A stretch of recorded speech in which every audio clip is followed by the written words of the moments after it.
Hello beautiful people and my lovelies, you're welcome back again. I'm so happy to be back here. I am sorry it's been a while. I know it's been a while. I'm so sorry. We'll have more time together as time goes on.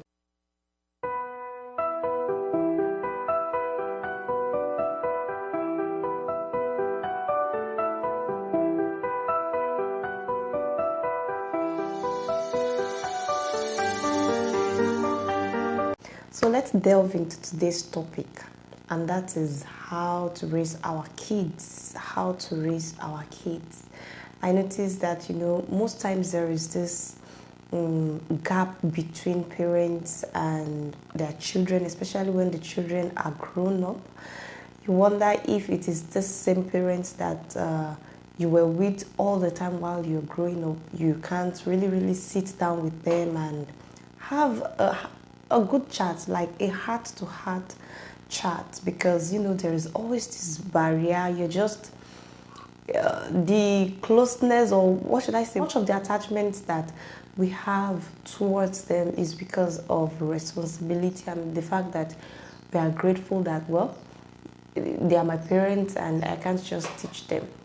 But you see, when we see things like that, when we see this intimacy gap between parents, especially when children have a feeling of, oh, I can't wait to be on my own. I can't wait to be an adult and just live and just be on my own rather than be with my parents. If a child thinks of coming back home, it's more of a responsibility and not a thing of delight.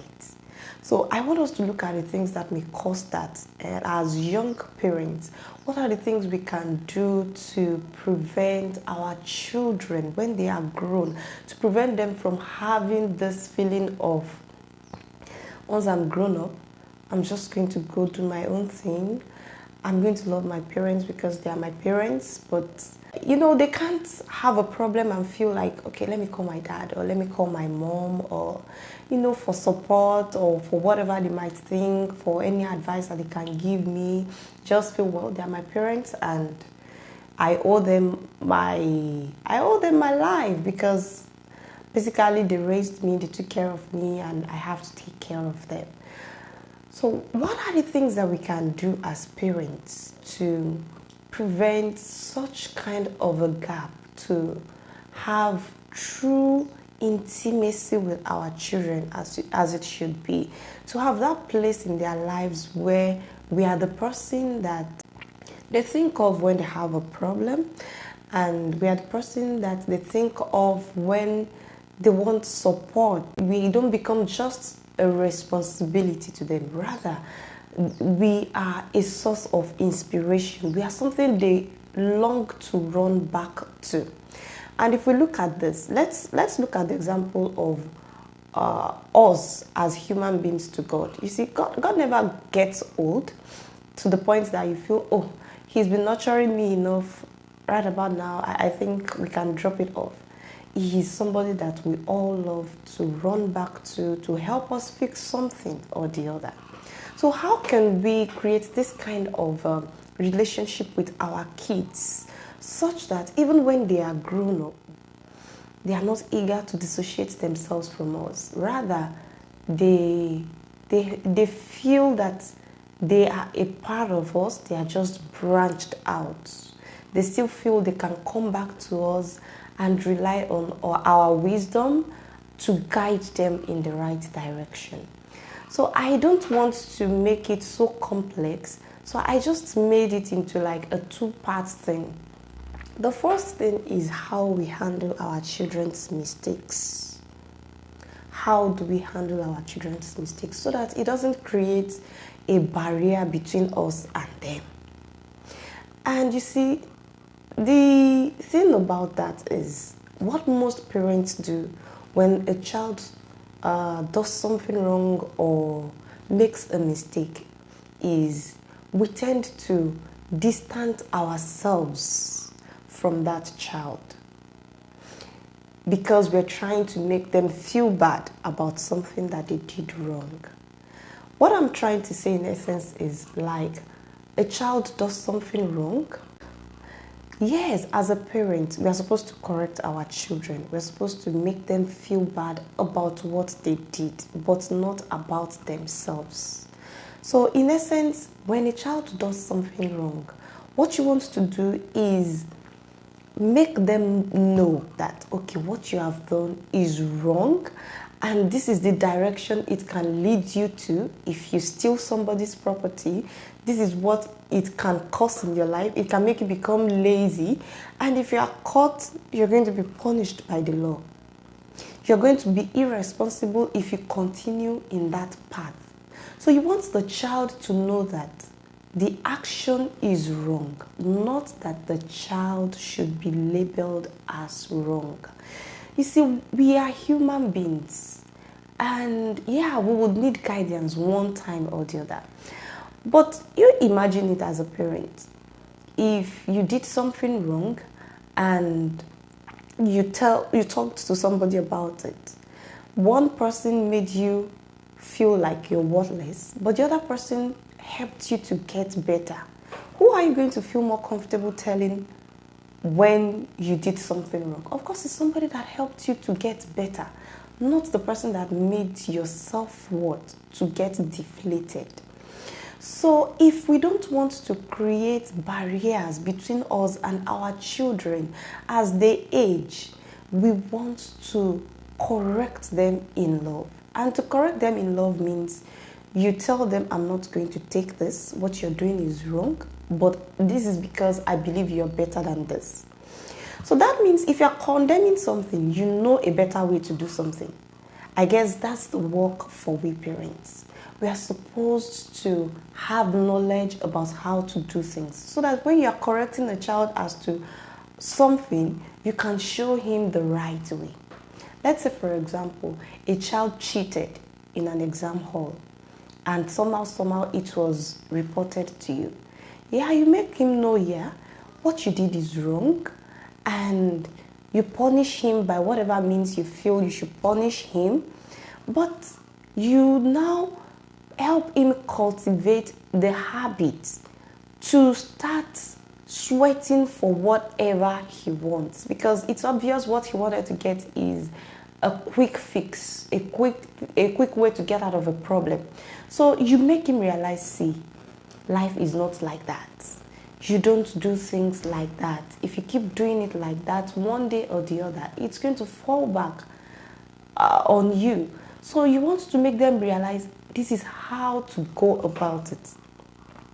So in essence, the way we correct our child is by introducing life into that thing, is by introducing life into them when they make a mistake. It's not about making them feel, oh, you're good, thumbs up. You didn't do what I want, then you are no longer worthy to be my child. If that's the message we always pass across to them as they age, at some point they would not trust us to tell us things or to open up to us or to feel free about us. You see, the beauty about it is if you finally help a child overcome a problem or a threshold that he never felt he could cross, naturally he's going to respect you and feel, wow, this is a parent, this is somebody I can always come to guide me to something more. So when he grows up and he has a problem, guess who he's going to feel like coming to? It's going to be the parents, because you are the one that showed him what he never saw in himself. So as parents, it is our duty to introduce life into the mistakes of our children. It is not our duty to condemn them when they did something wrong. Yeah, we can punish them, but we are punishing them so that they can get better, not punish them because we want to put a label on them that you're not worth this, you didn't do this, so I'm not for you. Did we get that message? The other part of this video is about nurturing the nature of your child. Nurturing the nature of your child. And what this is going to do to us as parents is it's going to take away that that right of possession that we feel towards our children. You see, our children, who they are going to be, has already been determined. We didn't get to determine it. Yeah, you wanted a child, you did the needful towards getting a child, and now the child is here. Yeah, you played a part in making the child come to this earth, but it is not our duty to determine who they are going to be. Remember how your parent wanted it to be one thing, only for you to find out that you're something else. No matter how much you try to change yourself, you're still yourself because it has been predetermined. You didn't get to choose your face. You didn't get to choose your hand. Same thing. You didn't get to choose the things that would interest you. So as a parent, if we don't want to chase our children away, it is our duty to help them discover who they are and put them on the right path, on the path of excellence. It is not our duty to decide who they should be. In other words, love your child enough to allow them the freedom of choosing who they want to be. Because the truth of the matter is, if they pour their energy into who they are and what they would like to be, there is that likeliness that they would excel at it faster and they would be happy doing what they, pouring their energy into something they love. Actually, when we are doing what we love, it's like you feel refreshed. Even though you are using your energy to do that thing, you feel refreshed.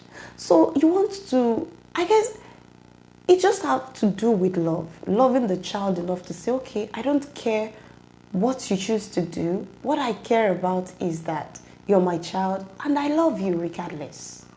So we can't put a condition on our love for our kids by saying, if you're this, it makes me feel good. My ego is boosted, so I love you when you do this. But when you don't do this, I'm not going to really be a part of your life. We shouldn't be that. We want to love them. Think about it. There is nothing that a child might want to be that is not beautiful. The only thing that can make something look less beautiful is when there is no discipline attached to that thing. You see, anybody that disciplines themselves about anything they want to be and they go all out to pursue it, they pour their energy into it, those things, they come out fantastic that anybody would like to associate themselves with such things. So what you want them to learn is to discipline themselves, to give themselves to that goal that they want to achieve. Help them find out people that have done that thing. No matter how little that thing seems, somebody have done it before and they've excelled in it. So look for somebody that did that. Introduce such a person to them and tell them you can watch this person, learn from them, and improve on yourself. You can even become better than this person. It depends on how much you put into it. So never make your child feel bad about who they are. Never make them feel like who they are is lesser than who somebody else is because you prefer whom that person is to what your child is. If you keep doing that for a long time, eventually you're going to lose them because human beings will respond largely to love.